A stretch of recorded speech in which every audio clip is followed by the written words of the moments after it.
Hello, welcome to Lemmy Studios, home of the Lemmy vs. Limey games. I'm your official Zeke Lamone, and today they face off in Paranormal Activity 2. With becoming the most profitable movie of all time, a sequel was inevitable for this franchise.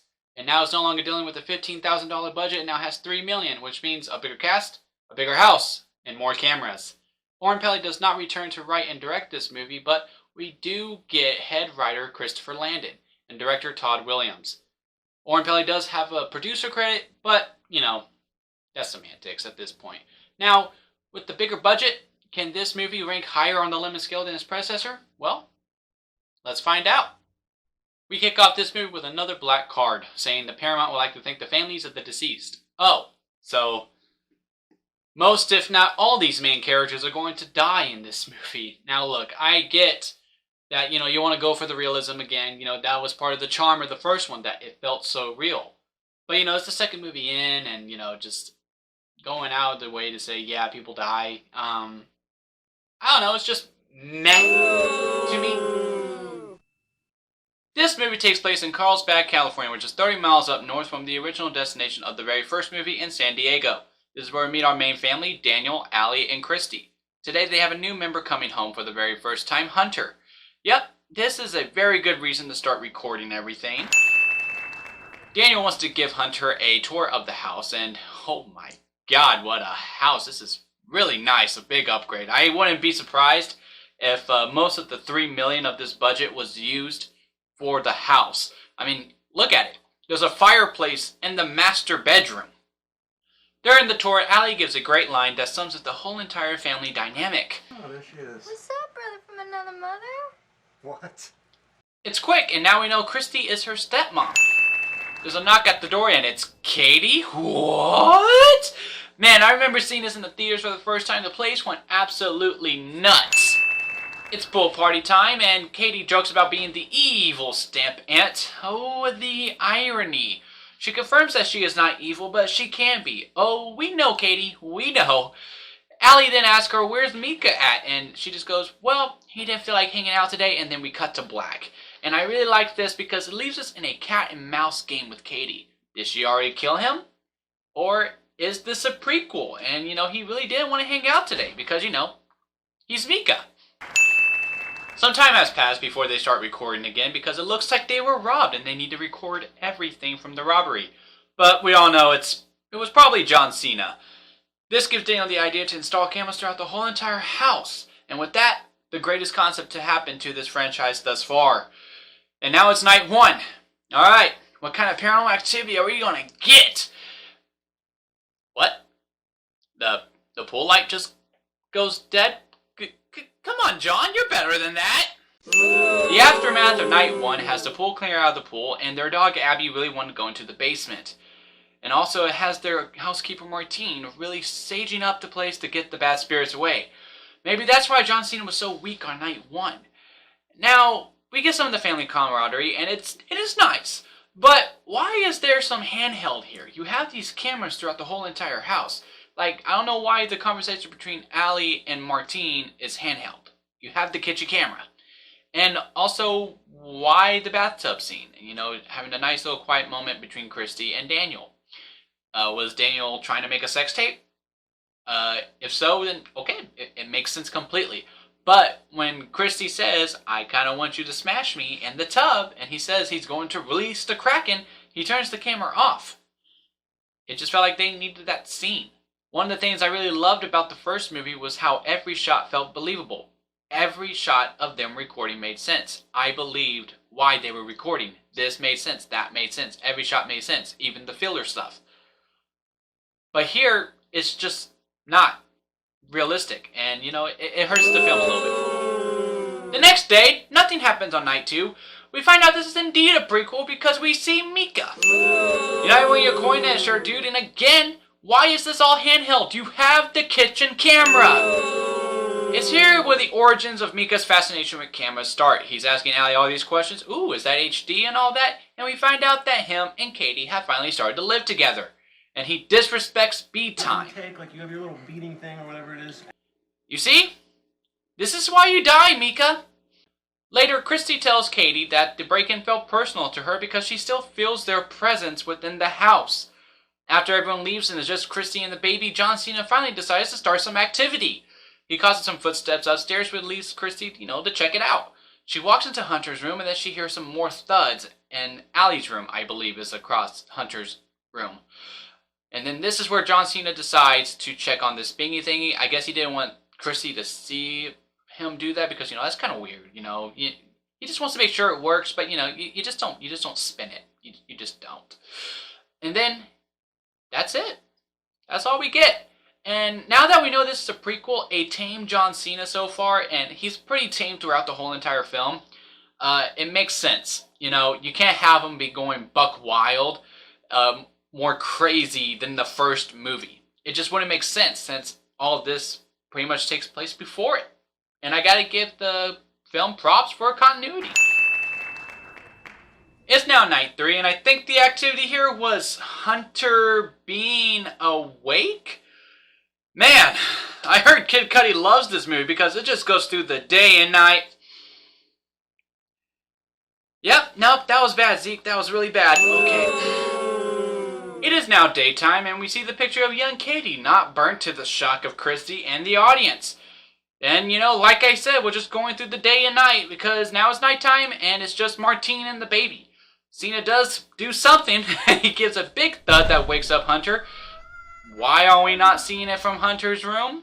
I do not know. It was a great concept for what it was. And Martine, fights back with some sage until Daniel and Christy get back from their date. And Daniel's already told her once to stop with the sage, and he fires her the next day, which gives Cena the biggest sigh of relief. If Martine just had 5 more minutes with that sage, John Cena was a goner. And throughout the day, Hunter cannot seem to focus on Christy as he keeps looking above her. Is Hunter the one man who can see John Cena? And alright guys, I'm just going to go through, some more day and night stuff. Because night 8, not much happens. Hunter cries and then a bird hits the window and dies. During the day, the baby monitor goes off and no one's in the room. And then night 10, it starts getting kind of interesting. The pan falls off, which makes Christy finally believe there's a ghost! And the next day, they have Katie and Christy back over and they're swimming. And I just love how we keep getting more of the origins of Mika's fascination for cameras. I might definitely start to replace my girlfriend with this camera. See? We then get everyone's take on the ghost. Christy does not like it. She is scared out of her mind. Daniel doesn't think it's real. And Allie actually likes it. Thinks it could be something good. She actually thinks it could be her mom. And I gotta say, that scene, it's very good. I think I like it better than the brother from another mother line. Short, sweet. We now know what happened to her mom and why Daniel is with Christy.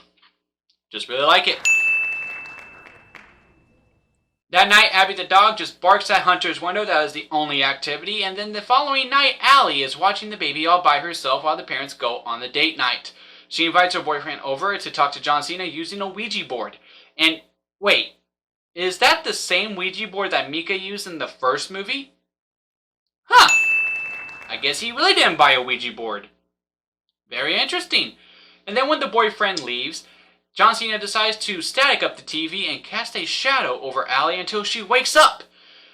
This is when she goes to her room, I'm assuming, and the door is open, and she is just not fazed by it. Is this just upper class living? Like, if my door is open, no matter how much money I'm making, I'm freaking out a little bit. She then hears a bang on the door, and then she goes to check it out. Why does she go to check it out? Well, because movie. That's the only reason I could think of. But then she gets locked out. And then Abby disappears, I guess, when she goes upstairs to check on Hunter, because Hunter gets dragged out. Absolute great effect here. And then Hunter just walks around the house for a little bit. There's a little time gap there.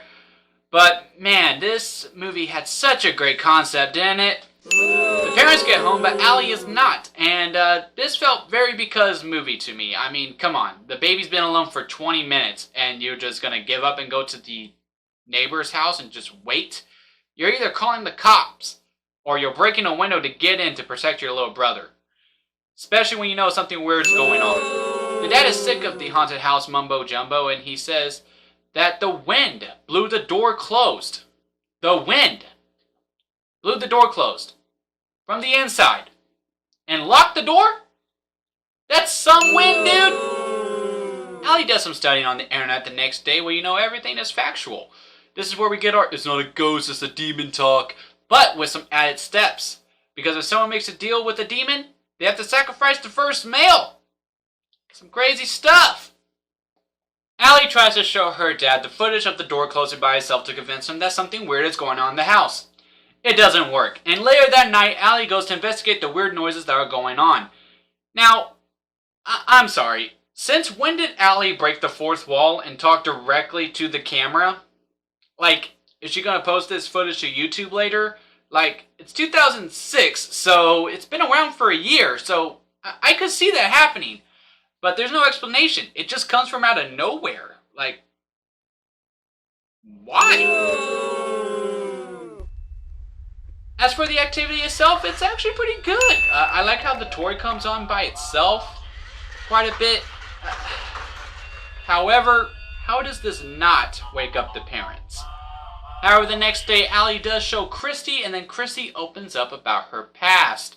Now, we don't hear anything about it, but we do see it later, so no Limeys. She is talking about it to Katie the next day, Christy is anyway, and Katie just tells her to ignore it. I'm sorry, Katie, where was this for the first movie? Oh, yeah, my bad, sorry. We didn't know there was going to be sequels then. After Hunter goes to sleep, Christy goes to make some tea, and I guess she opened up all the windows too, because the wind blows all the cabinet doors open. Holy shit, great scare and great character development from Christy here. As she showed fear. She says, "Leave me alone," and all that's really great, and then she goes and faces it by cleaning up the whole entire mess. Double Lemmy here for this scene alone. When Allie gets home, she goes to check up on Christy, and oh my god, no! They have this giant mirror, right? And then to the side, there's this little mirror. Why is this little mirror here? No one's using that little mirror. This house has one too? Why? It's so dumb! They even add a smaller circular mirror just to piss me off! Allie decides to record herself telling her boyfriend about how Hunter is the first male in Christy's family tree to be born in a lot of years. Like, it's been a while since a male has been born in Christy's family. So this leads her to believe that their great-grandmother, Christy and Katie's, sold her soul to John Cena for some money. And on night 19, we get some nice callbacks to the first movie. We had the sped-up shot. It was to show creepiness in the first movie, and this one's just to, speed it up. And then, the dog is lured out when the basement door is open, and then we see him bark. We don't know at what. We have a camera there, but we won't see what he's barking at. Such a great concept wasted. The dog is hurt, and then, Allie and Daniel go to the vet. Why doesn't everyone go when something weird is clearly going on? I'll tell you why. It's because movie. Christy goes to check up on Hunter, and Cena drags her down the stairs. Or the wind pushed her down, if you're Daniel. He plays with her a little bit, and then, he grabs her again. And, Christy, just ignore it! Ignore it, Christy! Ignore it! Oh, god dang it! Look, I don't care if that stuff happened in the first movie. That stuff is awesome. She then comes out, obviously possessed.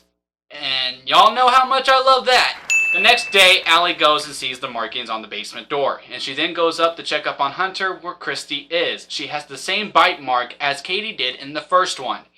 And then she goes to play with Hunter for a little bit, but then Christy shows up, and then we cut to Allie crying for her dad to come home. When he gets home, Allie shows him the video of Christy getting dragged, and this is when he finally comes to the conclusion that it's not the wind. It's John Cena. And he calls the one person that can beat him, Martine. And I absolutely love that they brought her back to fight John Cena. They are going to do a ritual, which will transfer the demon from Christy to Katie, thus creating the events of the first movie. And, they have a little fight, but, at the end of the day, they decide to do it. And John Cena's like, you know what? Let's do this at night! And I love this finale. It is a great finale. I like the callback to the pans. You're probably putting it on the edge of the top part instead of inside. Yep, you probably hooked them wrong, Daniel. The fact that it fell a second time probably proves that you put it up wrong both times. And then when he goes down to the basement, he tells Allie to wait upstairs. You don't have to tell her twice. She's like, okay, and then closes the door.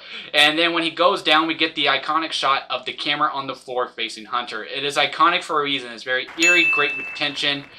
This whole finale in the basement is like really great. I love the pan shot as well. If there's one thing that this franchise knows how to do consistently, is finish.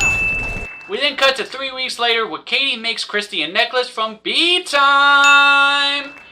And the movie ends with Katie walking all the way over to Carlsbad, which is a 12.5-hour walk from San Diego, believe it or not.